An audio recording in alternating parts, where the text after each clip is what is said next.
نحمدہ و نصلی علی رسولہ الکریم اعوذ باللہ من الشیطان الرجیم بسم اللہ الرحمن الرحیم یا رسول اللہ انظر حالنا یا حبیب اللہ اسمع قولنا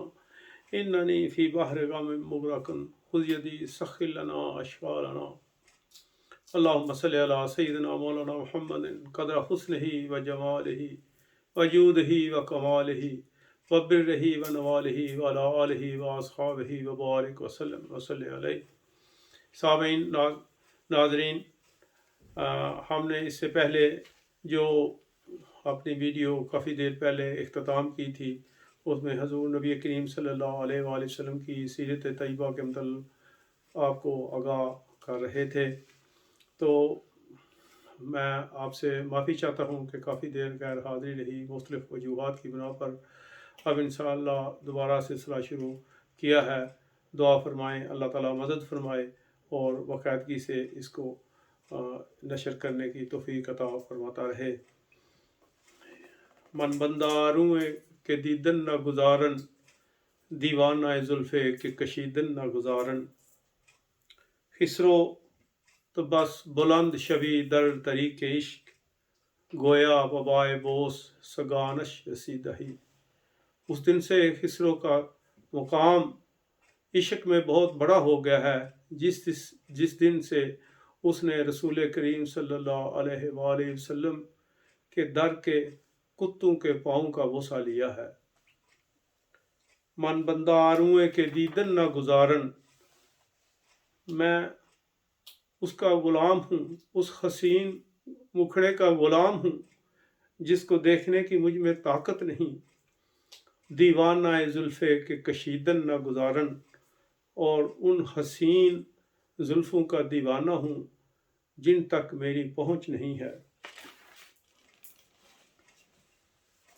اللہ اے جان من، جانان من، از من نگر سلطان من، یک شب بہا مہمان من، از من چرا رنجیدائی۔ ہم نے اس دن اپنی ویڈیو کا اختتام حضور نبی کریم صلی اللہ علیہ وآلہ وسلم کی والدہ ماجدہ کے وصال کے بعد مکہ مکرمہ آمد پر کیا تھا۔ جب حضور نبی کریم صلی اللہ علیہ وآلہ وسلم مکہ مکرمہ واپس تشریف لے آئے تو آپ کے دادا حضرت عبد المطلب رضی اللہ تعالیٰ عنہ نے حضور نبی کریم صلی اللہ علیہ وآلہ وسلم کو اپنے حصار میں لے لیا اور ان بہت زیادہ شفقت فرمائی، لیکن وہ بھی بہت تھوڑا عرصہ اس دنیا فانی میں رہے اور تقریباً 2 سال کے بعد انہوں نے داعی اجل کو لبیک کہا، اور آپ نے مرتے وقت حضور نبی کریم صلی اللہ علیہ وسلم کا ہاتھ اپنے بیٹے حضرت ابو طالب رضی اللہ تعالیٰ عنہ کے ہاتھ میں دے دیا اور ان سے آپ کی پرورش کے لیے فرمایا۔ اور جس محبت کے ساتھ انہوں نے حضور نبی کریم صلی اللہ علیہ وآلہ وسلم کی پرورش فرمائی سب لوگ جانتے ہیں۔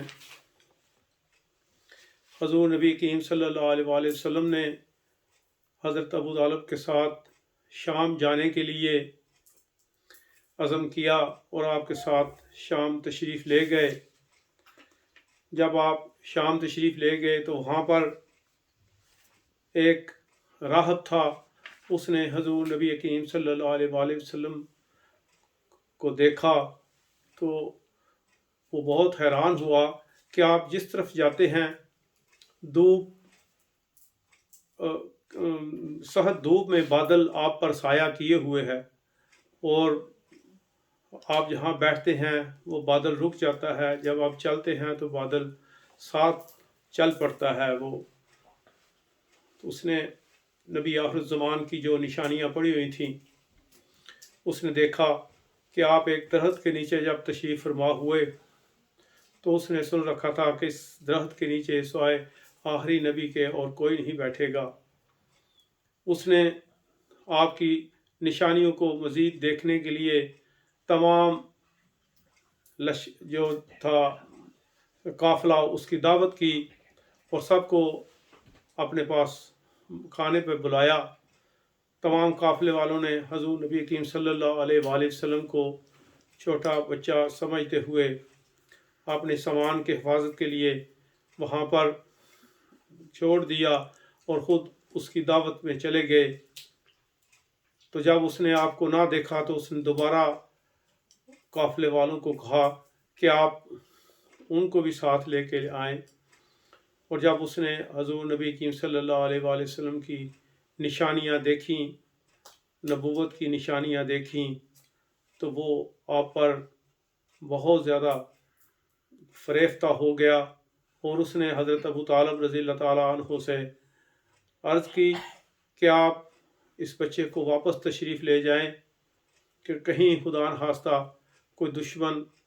ان کو نقصان نہ دے۔ حضور نبی کریم صلی اللہ علیہ وآلہ وسلم کو حضرت ابو طالب رضی اللہ تعالیٰ عنہ جلدی اپنے کاروبار کو سمیٹ کر واپس مکہ مکرمہ میں تشریف لے آئے۔ سامعین، اس کے بعد اگلی